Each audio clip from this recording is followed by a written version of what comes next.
Hello, everyone. Welcome to It's Sybil. I am Sybil Wilkes, and holding up the world, the guys. It is Guy Tuesday. Not Guy Tory, it's Guy Tuesday. Welcome in. Hello, Cameron Tuesday. Riley. How are you? Oh, reeling from last Sunday, reeling, but I'm hanging in there just fine. Okay. All right. Yes. Med, how are you?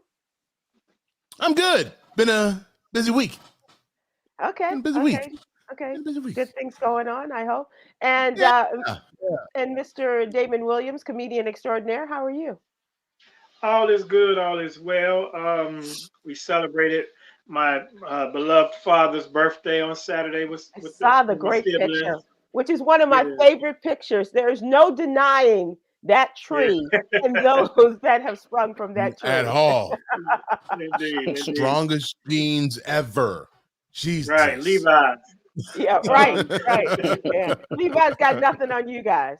No, Indeed. nothing at So we all. had we had a good weekend, and I did my first Ameristar Casino gig, and overwhelmingly the people turned out. So thank you Hey, all. all right. We'll be doing that again in February. So amen. That's awesome. That's awesome. I went out and played today. It was 70 plus degrees, and I went outside and played. Great. Good Yeah, Woohoo! yeah, job. yeah. It was a beautiful thing today, and I was recommending to everybody that I talked to. I said, "You go out and play." They're like, "No, it's 30 degrees." well, here it was substantially Here? warmer. Yeah, yeah, and it was a beautiful thing. So thanks to the Lord for giving us this beautiful day. I'm not sure how many more we'll have like this, but took advantage of this one, A and nice reprieve, yes. yeah, yeah, and if this is what springtime, a reminder of springtime in the Dallas Fort Worth area looks like, bring it on. I'm ready, and I can probably even withstand some more of the cold days. I was telling somebody, I think it was yesterday, um, who was it that was on with us, and we were talking about, just a matter of weeks ago, I had the taps open so that my pipes wouldn't freeze.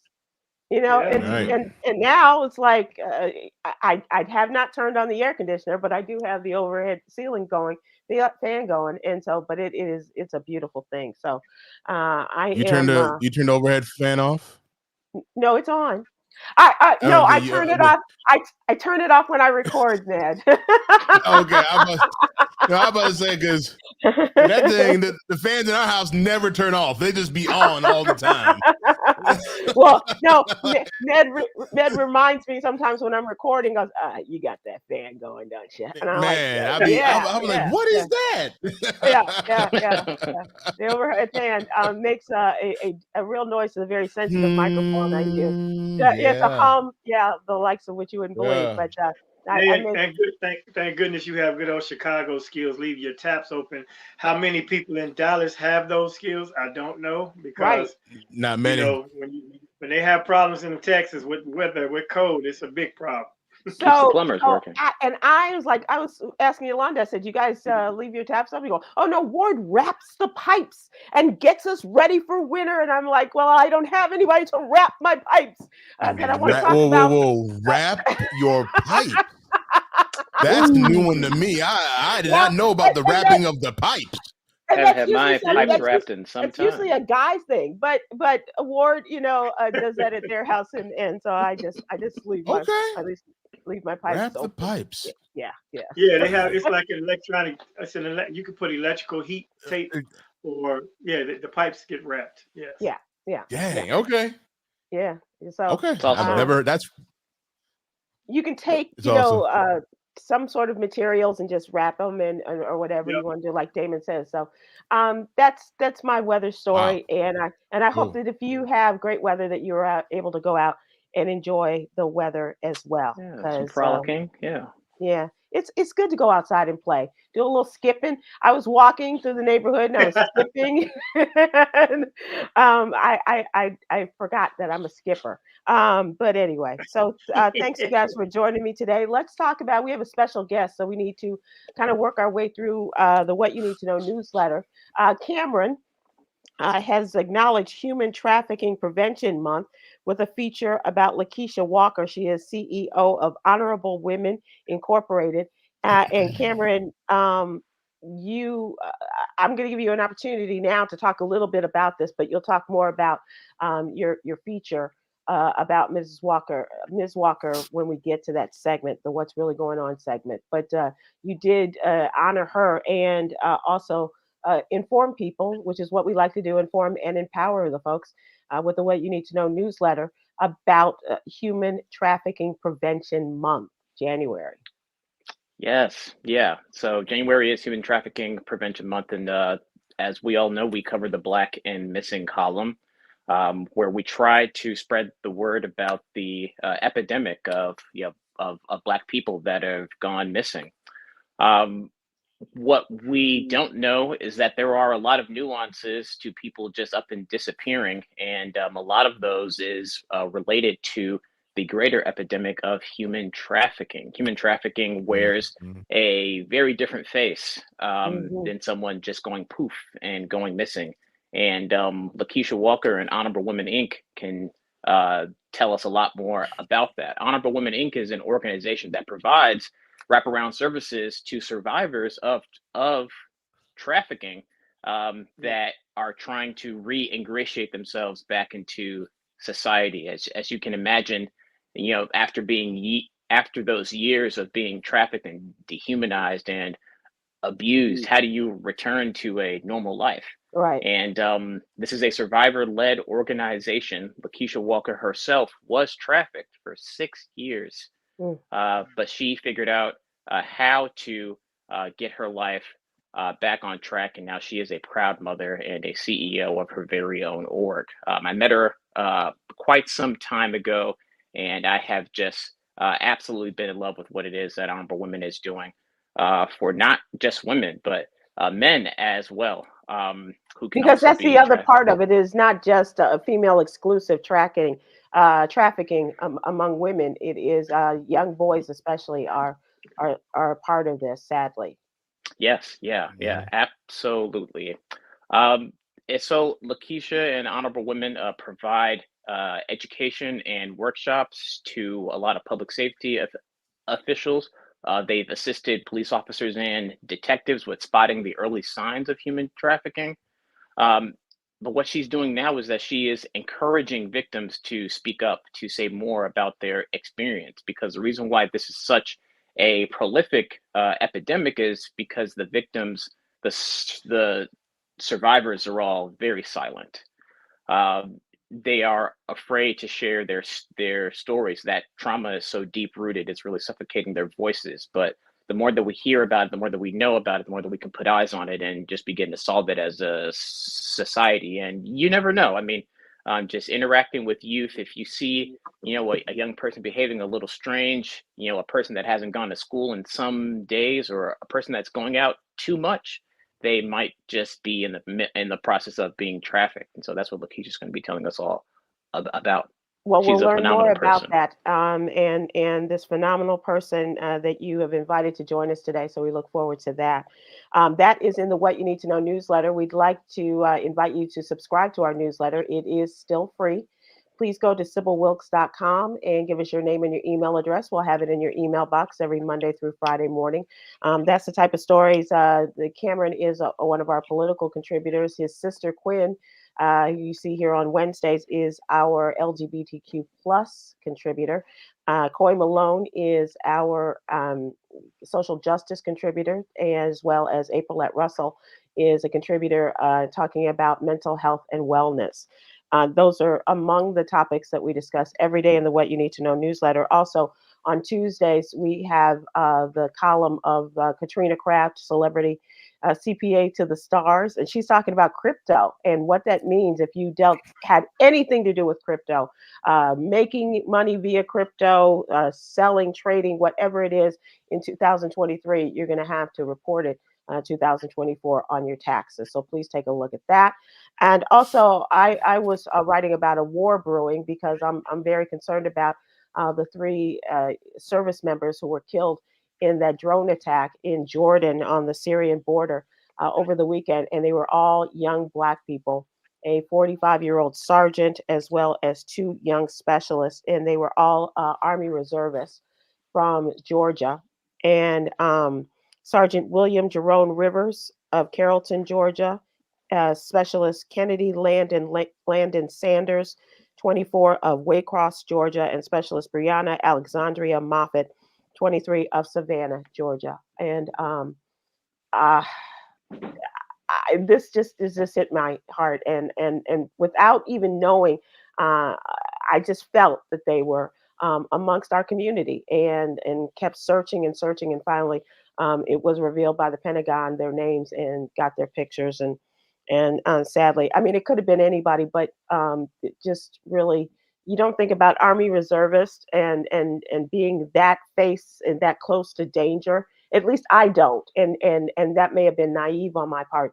But now to see their families talking about them on news programs today, could have been our cousins, could have been our little cousins, could have Absolutely. been, you know, could have been our children.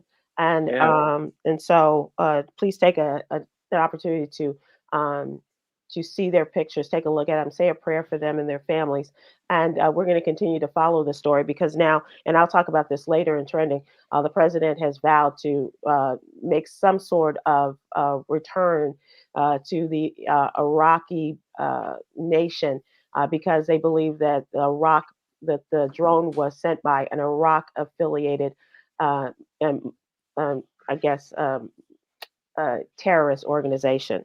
Yeah. And so those are the kinds of things we talk about. It's mentioned sex trafficking, and also we're coming up on Black History Month, and looking to expand our coverage of this a little bit.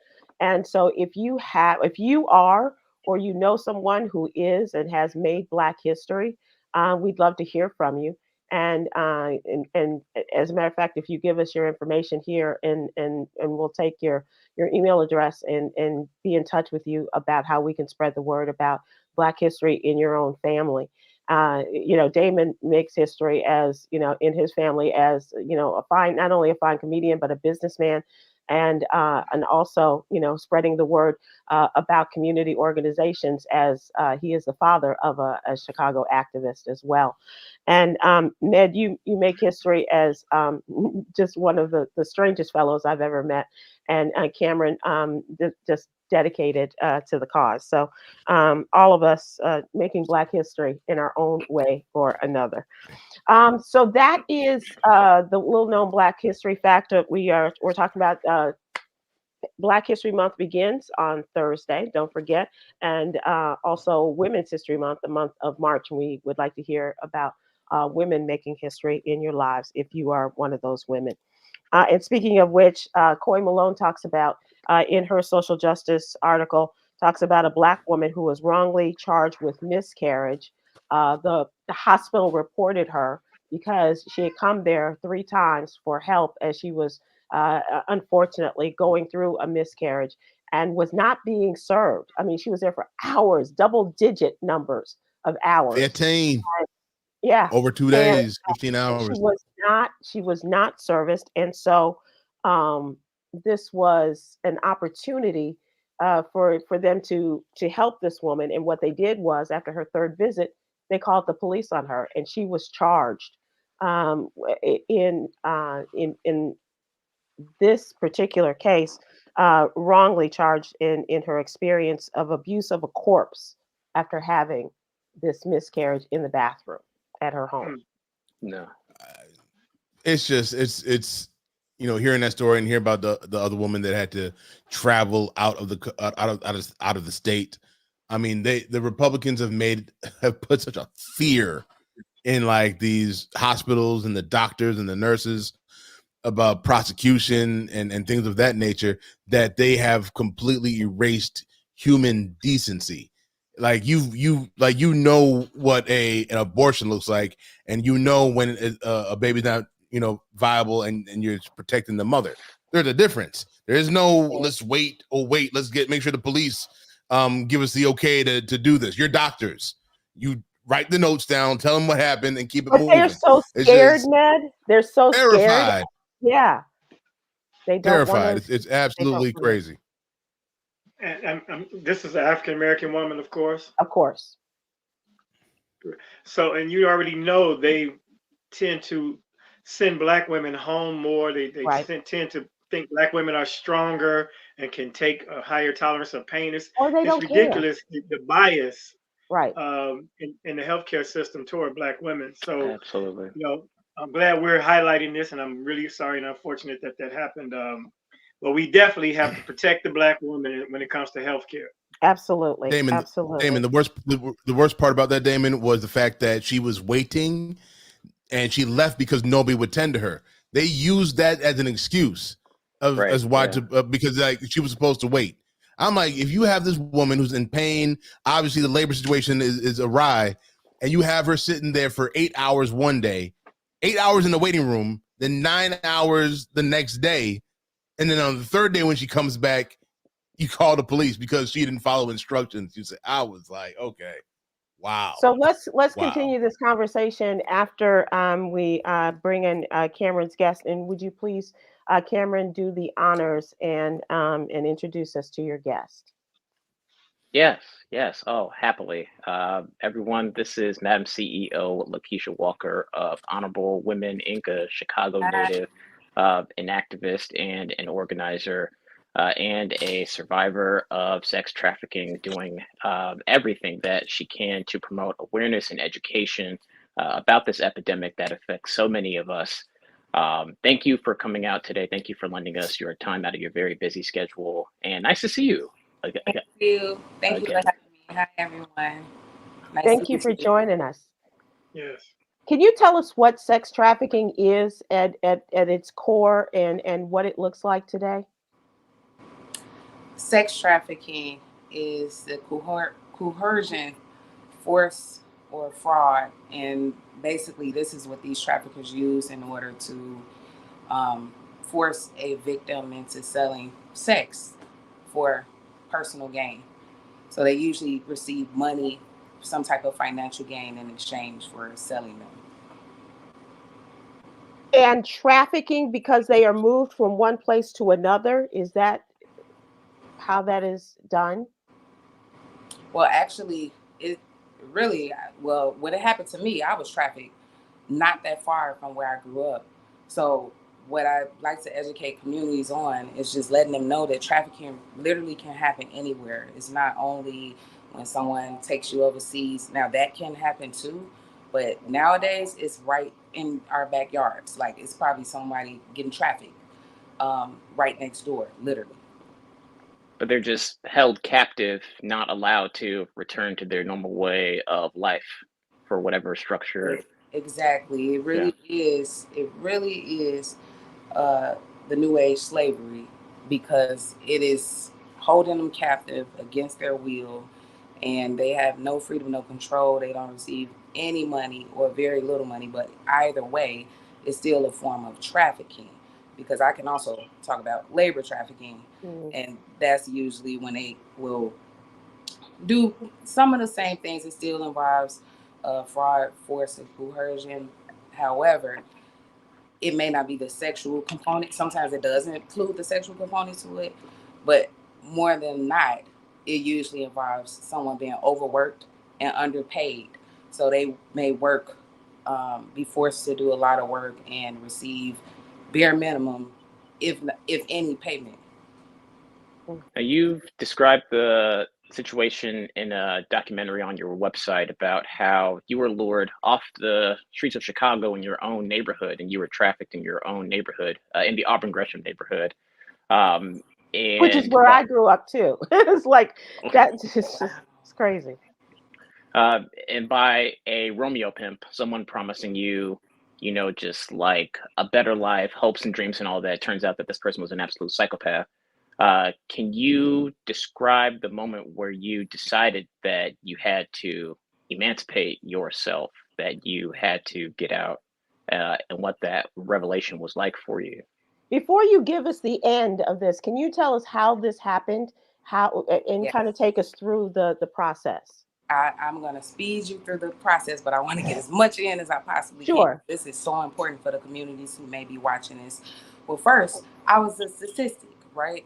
So I say that because both of my parents were on drugs. All of this plays a major role, because these traffickers or pimps, they look for people who are looked at as the weaker person, someone nobody else is going to care about. So like both my easy parents, prey, right? yeah, easy prey.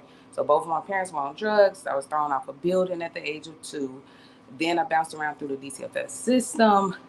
Was in my first, went through molestation, rape by the time I was 12. First abusive relationship at age 16. And then 17, here I am in the face of a trafficker. He didn't look like a pimp. He didn't look like a trafficker. It looked like an average guy.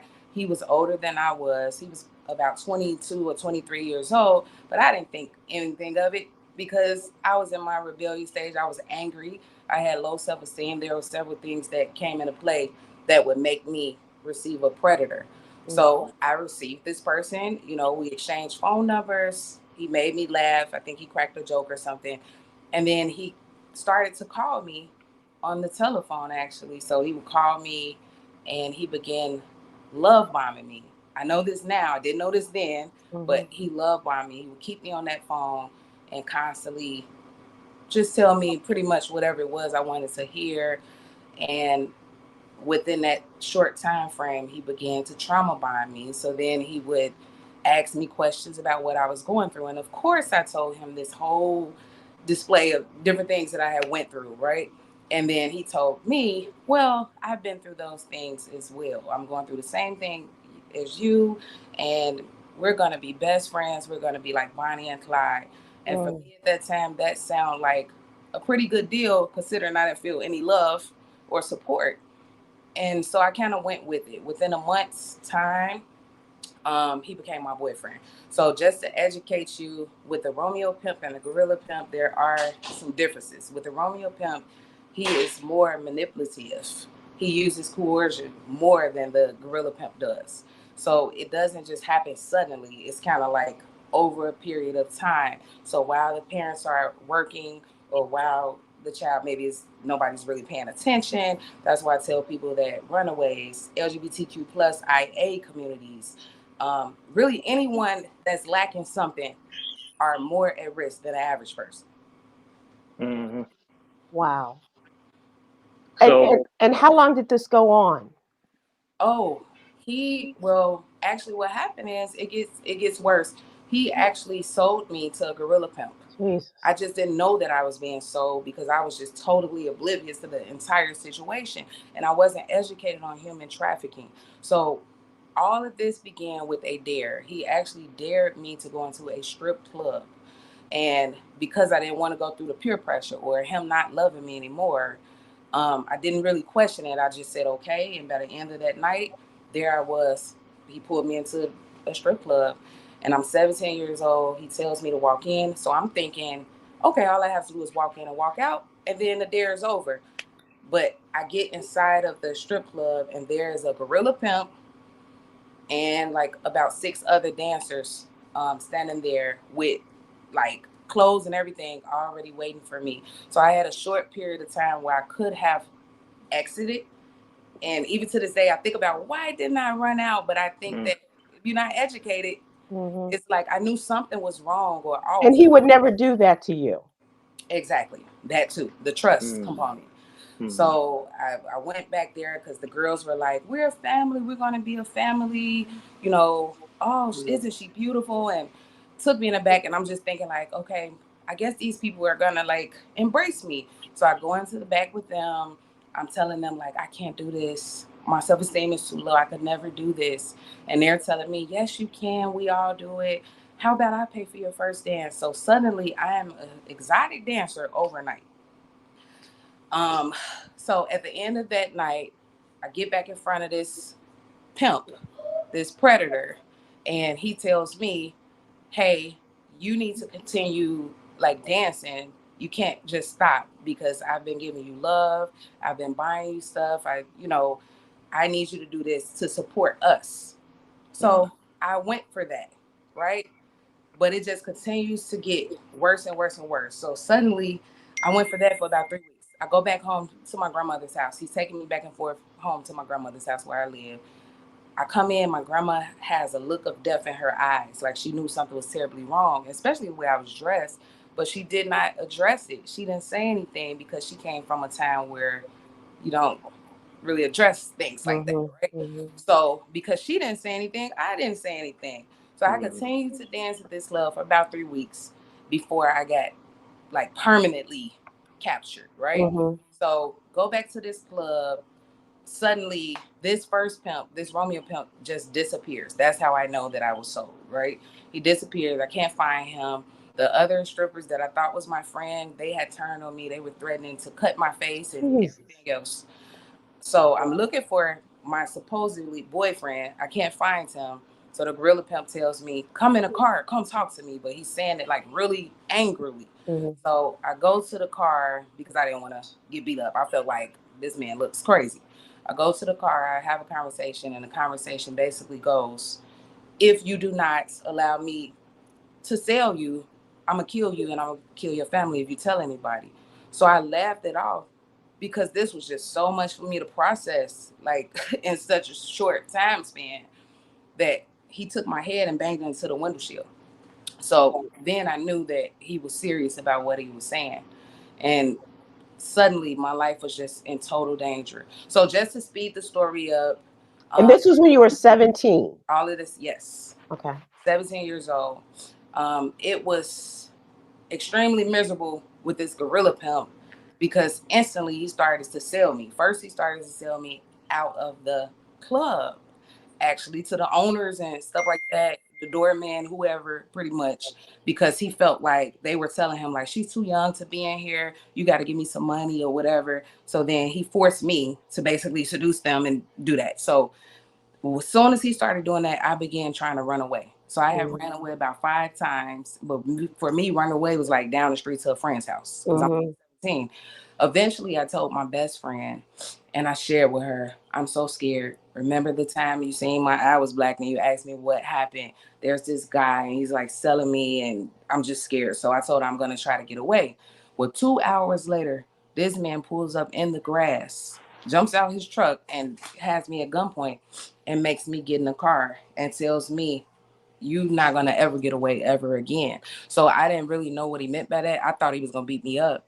But what he did was took me to a house, a big dusty looking house, and took me inside. There was like a room, a bed, a chest of drawer, and like a TV on top of the chest of drawer. And then just chains. There were bolted locks going all the way down. He takes me in there. He tells me I'm not going to get out until I do what he says, pretty much. So he locks me in his room. Before that, he had told me I need to watch these movies on repeat. So of course I didn't, because I've always been like a fighter, have a fighter spirit. So I'm like, I'm not watching these movies. Well, he left me there for about 2 days, no water, no anything. And by the time he came back, I was willing to watch the movies. So at that point, I began watching the movies. He started calling people and people was coming to this house literally lined up and he would just send them in a room to have sex with me, which was horrific. I have been through rape, trauma on all levels. The pimp would rape me every single night. He would sell me. He would beat me. I like to tell people that these are narcissistic people because it's impossible to do something right with them. They're going to find a way, like to just make it so that it's all wrong, right? So anyway, speeding it up a little bit more, eventually one of my childhood friends ends up coming to the house. So I was just so ashamed and embarrassed. I could hear her outside the door. He would bring people to make fun of me.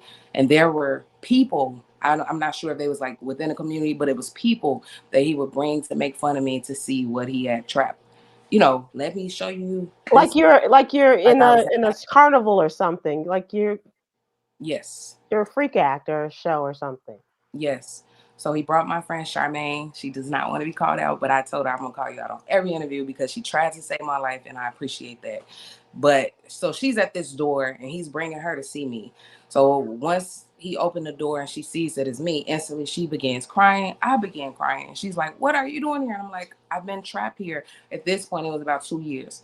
So she says, I'm going to help you. So she actually pretended like she liked him and stayed with us, spent the night with us.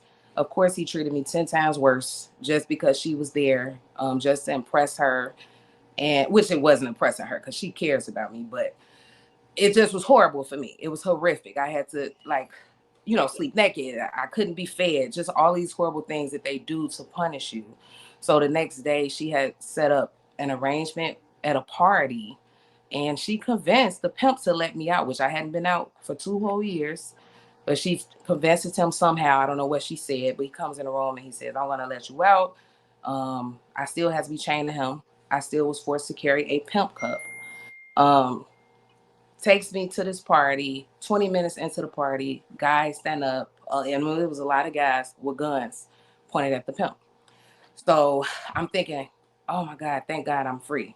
I was not free. He pulls a gun and puts it to my temple and says, we're going to play a game of Russian roulette, and begins clicking it and says that is one bullet in the gun. So at that point, I felt like I don't have a choice. I got to go back with him because I feel like he really will kill me. Right. So I go back with him. They're screaming, Keisha, no, you don't have to go back. I didn't see a way out. So of course I got beat that night, just tortured, because everything is made to be your fault, which is why I say they're narcissists. So continuing, I'm trying to get past it really quick. It's kind of so after we get back to the house, so now I'm there a little while longer, I began just telling different tricks, and tricks are the people that they sell you to. I began just seeing if them did. Some of them was like, I'm gonna get you out. I'm like, call the police. And they like, no, I'm not gonna call the police. I can handle him. A man can handle another man. Sure enough, they walk to the door. The pimp pulls a gun on them. They're scared. They run away, which I still don't fault them because at least they tried. But that happened at least 3 different times. And then there was another incident where he had his uncle watching the door because he made so much money off of me. I was considered to be a bottom B, and that's just, they come up with all of these silly terms to basically classify what type of property that you represent. So that meant that I get bringing a lot of money for him, and pretty much they don't risk you at all. Like if you're a money getter, then they'll kill you if they have to. It's like more dangerous. So now he's at the point, I'm hearing him have pimp meetings and everything else at the door, just all type of stuff going on. But he's at the Keisha, point. hang on one second. Now, our listeners and our viewers are fascinated by your story, obviously, as we all are. But our time is getting very short. I'm going to ask you if you will stay over a little bit longer, so that we can complete the story and do what we need to do. But I also want you to give us some kind of time increments here in which these things are going on. So I'm making an executive decision, and my producer is probably pulling her hair out right now. But for the sake of our listeners and for our curiosity, and also to ask you some other questions about what we can do to do this. But I want you to finish your story. Okay, thank you. I appreciate that. Lakeisha, you had mentioned that this took place over the course of 6 years. Yes. So at the 2-year mark, you had multiple people try to spring you out, but from like the 2 to the 6 year period, it was almost hopeless. It was almost hopeless, and the abuse was perpetual at that point. You couldn't imagine a reality outside of the situation in which you had been trafficked. What was the turning point? What was it's either him or me turning point? That was at the 6-year mark. At the 6-year mark, I remember literally sitting on the bed, and I had divided. It was almost like I had to go into 2 different personalities just to survive everything that was happening to me. And I remember thinking, either I'm gonna die or this man is gonna die, but I cannot just do this anymore. And I just felt so hopeless and so pained. And he had me full of so much, not necessarily hard drugs, but just like ecstasy, stuff like that to make me do what he wanted me to do, that you're not really thinking straight. So he came to me that night and he said, now I trust you. I'm going to take you out to downtown Chicago. Okay. So I didn't really know what he was talking about because I wasn't familiar with what goes on at night in downtown Chicago.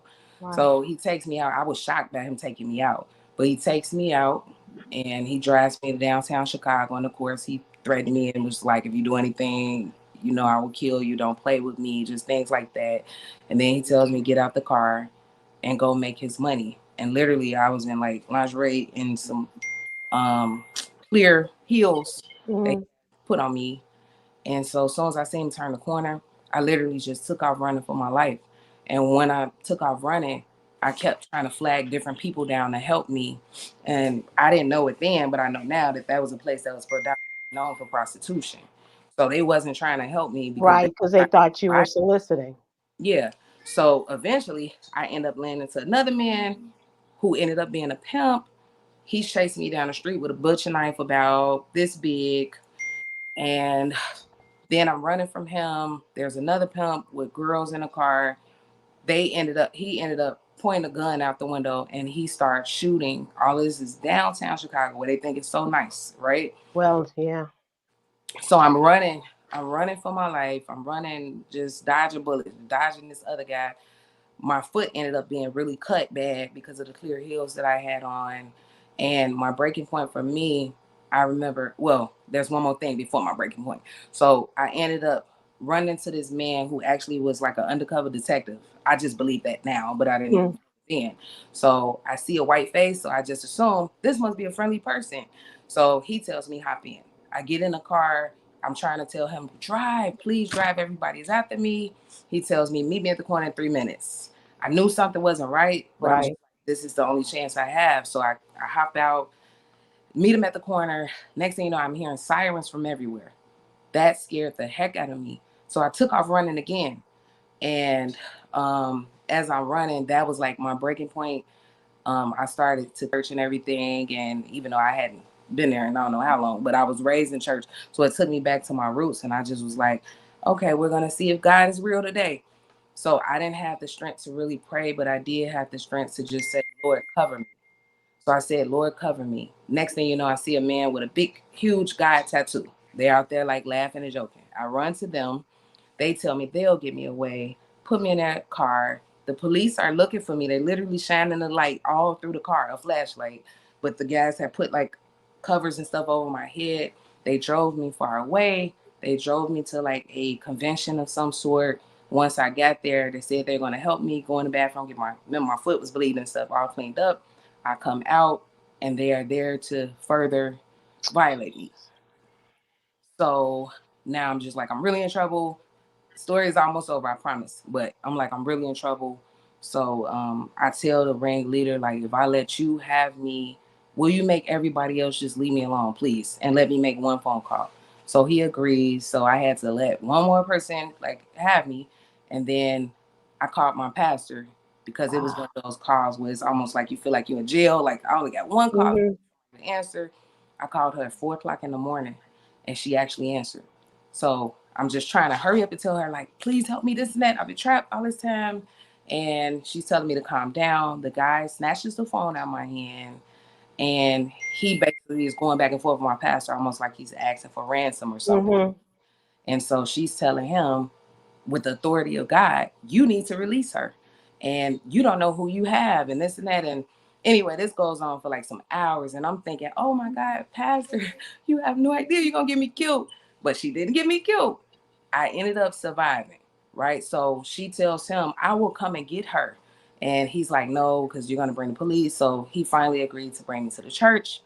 At this point, it's like 8 o'clock in the morning. He drops me at the church. I just fell on the church stairs. My hair was all messed up. I was all messed up. And my pastor literally had a crew of women to fix me up and put me back together. And you can only imagine how the rest of the congregation was just looking like, what? Right. Right. And that's my story. I mean, you have like relived your trauma for us over the course of like 20 minutes, and I mean, I'm always It's okay. admired with how much how much strength you have to just share all of that And with all how of many us. times you have told your story? Yeah, I mean that too. Countless. And I'm not gonna lie and say that it's always easy. Sometimes I'm okay. Other times I feel something. I'm just so thankful and I'm grateful to God because at least I'm not like crying while I'm telling it anymore. Yeah. I have to do it for other survivors, because I'm constantly hearing survivors saying, like, I'm proud of you, but I could never do that. So I want Right. to know you can absolutely, when you're ready, be as courageous as you want to be. One of our viewers, Janice Eastman, who's with us a lot, one of our regulars on Facebook, says, "I appreciate you, Lakeisha Walker, for your strength in coming to share your experience. I know it will help save others, and that's why God has put you here to do this, and it's an awesome job and an awesome task.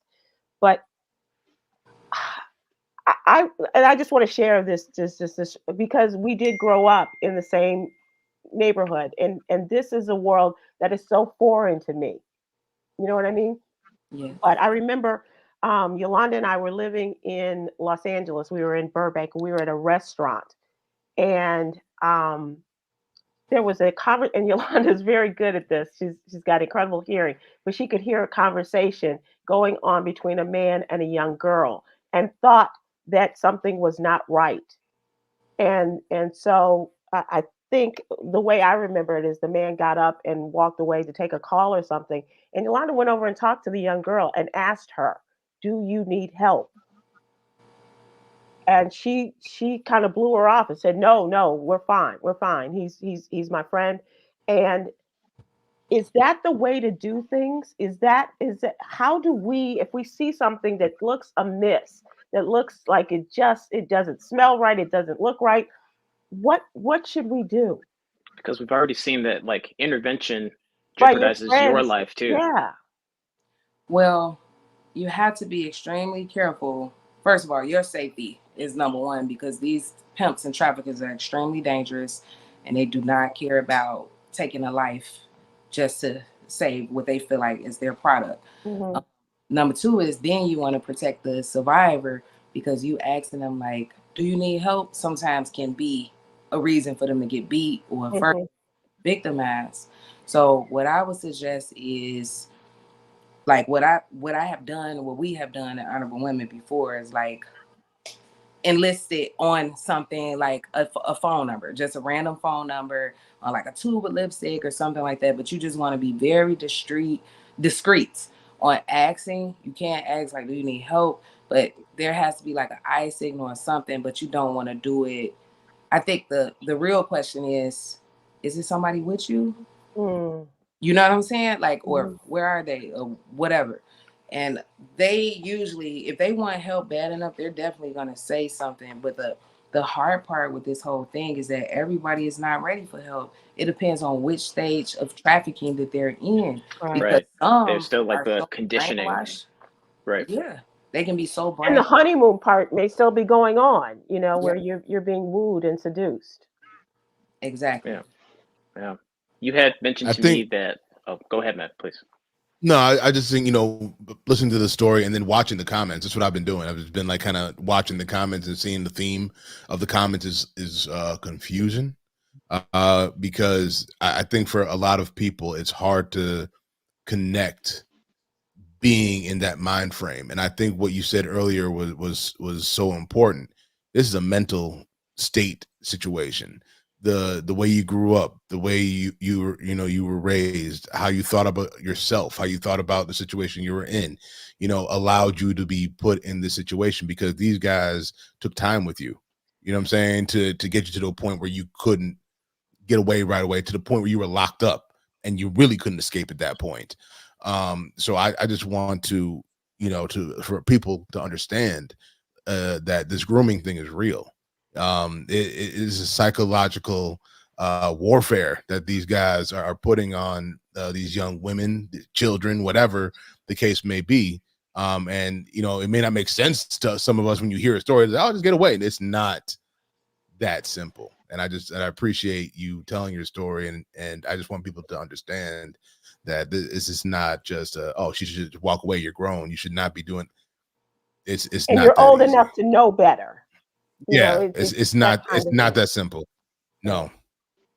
Yeah. So, can I ask, looking back, is there something that you think maybe you could have done that you recommend that now victims do to escape these scenarios sooner than what you went through? Was there a moment during perhaps these scenarios you've given us where you think should have been the time for you to make that run, or you could have made a run?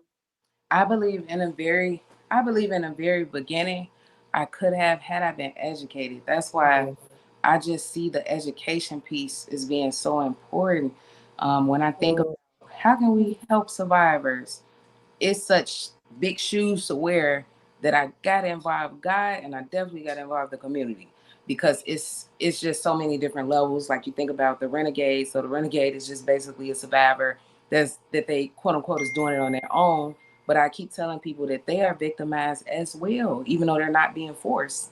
They're still victimized in some way because a lot of us have the same characteristics. And I wrote a book and I mentioned those characteristics, and that's based on our research that's through me working with tons of survivors throughout almost 4 years right and now. tell us the name of the book, Lakeisha. The name of the book is Brilliant Minds, Human Sex Trafficking Workbook. And it's just a workbook for the community or anyone really who wants to know, like, how do we help survivors? What are the steps? One thing that, well, I talk about the characteristics of the survivors, the characteristics of the traffickers, because there is not a certain look to look for. They don't Hmm. wear big suits and church hats anymore. Right. Like now they're looking like you and me, but they have these certain characteristics that'll help you pinpoint, like, is this a trafficker, is this a survivor?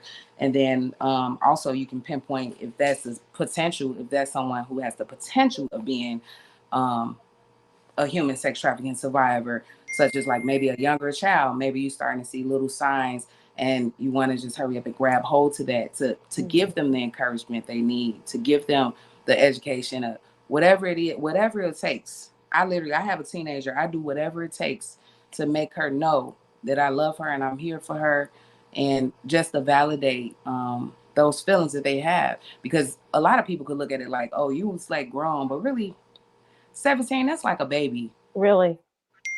Very young and impressionable. And then you were the thing that you had shared with me a couple weeks ago, as you connect with all these other women and hear all of their stories, is that these traffickers seek to fulfill a part of you that you believe that you are missing. Um, and then that's when, as you had so astutely put, you had invited this. You had thought that this would fulfill you in some way. Um, Yeah. and so I can totally see where like the confusion comes from, but I just have to remind people that these people are predators. They are very charismatic and good at their craft of manipulating and seducing people into thinking that they're showing them a better life, that they're actually Right. treating them better, and then all of a sudden they switch it up after that. You know, And the, traffickers can also be women too. Right.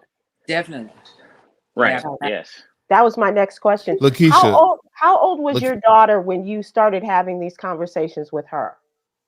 Oh, well, actually, I did not. Well, I was already initially having just basic, on the surface trafficking conversations. So probably about 12 years old. My son is 8 years old, and you have people judging me because I basically have laid it out to him. Hmm.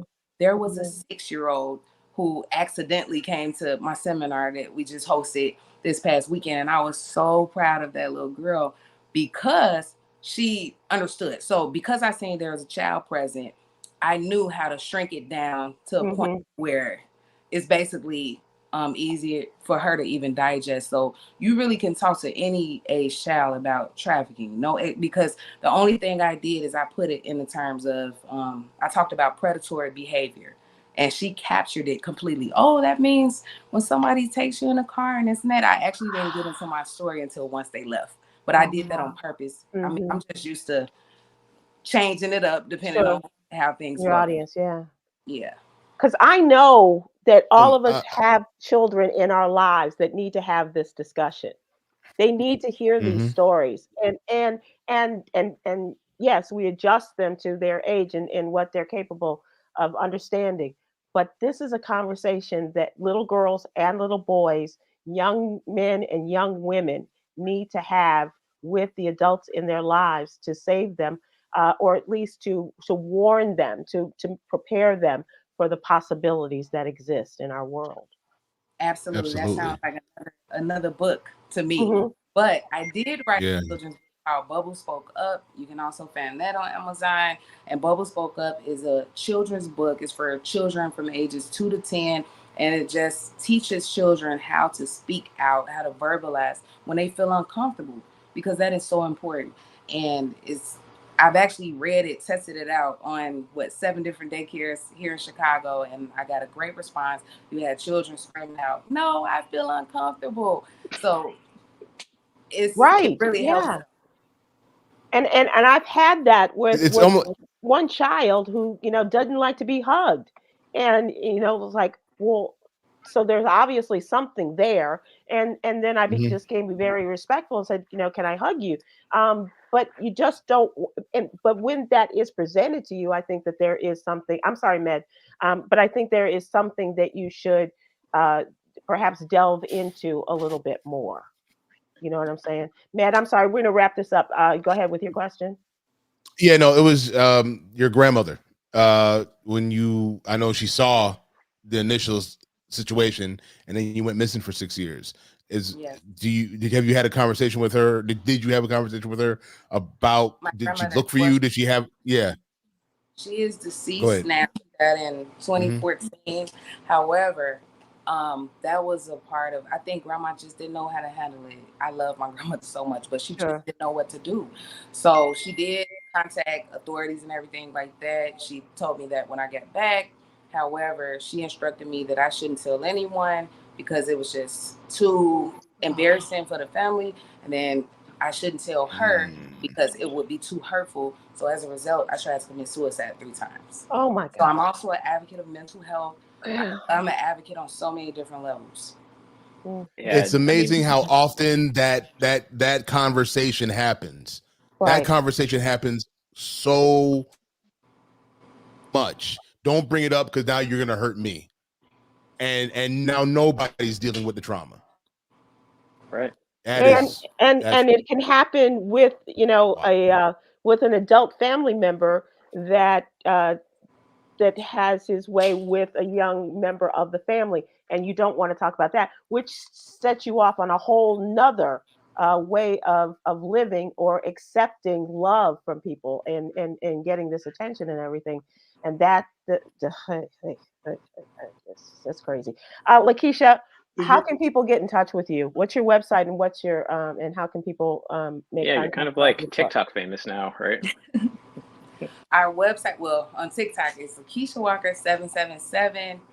I think it's 477. And then our website is www.honorablewomeninc.org. On Instagram is Honorable Women Inc. Facebook, Honorable Women Inc. Even if you want to just follow me, Lakeisha Walker, I'm an open book. I really don't. I mean, I'm this person every day, so I've made everything where you can find me easily. Mm, mm, mm. Well, do, you have. before we go, do you know?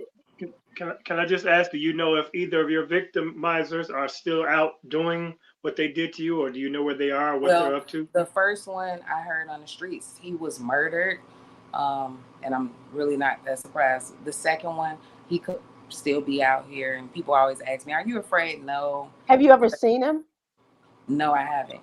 I Hmm. have not seen him, and I do not know how I would be if I did see him. But I do know that I'm highly connected with detectives, police, especially since I've been training them.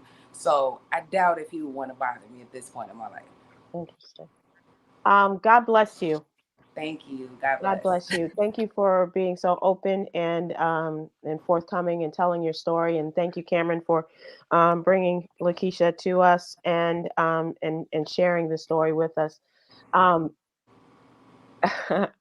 I got to tell you, when Cameron wrote the first story, and it was quite flowery, and it was, I was like, I said, this is great, but you save this for the introduction. And he didn't give it for the introduction, but I see why he was so taken by you and by your story, and I think it is one that needs to be shared. And I hope you will come back again. and Yeah, we'll share. bring you back during Women's History Month if you're willing to just discuss more of the programming that Honorable Women does. And I'll see you in the field. Yes. Thank you. It was nice Thank, meeting everybody. thank you so much. God bless you. We appreciate it. You have a good night. We're gonna close out with nothing that I had on my schedule, but Yogi's Jewel. We will end with that tonight, and just let that kind of take us out tonight. Hoping, wishing, and praying are great, but intentional action is what leads to success. And I think that's quite appropriate after what we've heard tonight. And I thank you guys. Thank you again, Khameron, and thank you guys for participating. And I hope that we can continue this conversation. It is absolutely necessary. And if we can, be a part of anything to save lives and to change lives, I'm all for it. Thank you, gentlemen. Thank you, everyone. Everybody share this. Share this video. Put it on your page. Tag whatever you need to do. Just share it. Absolutely. And look for signs around you.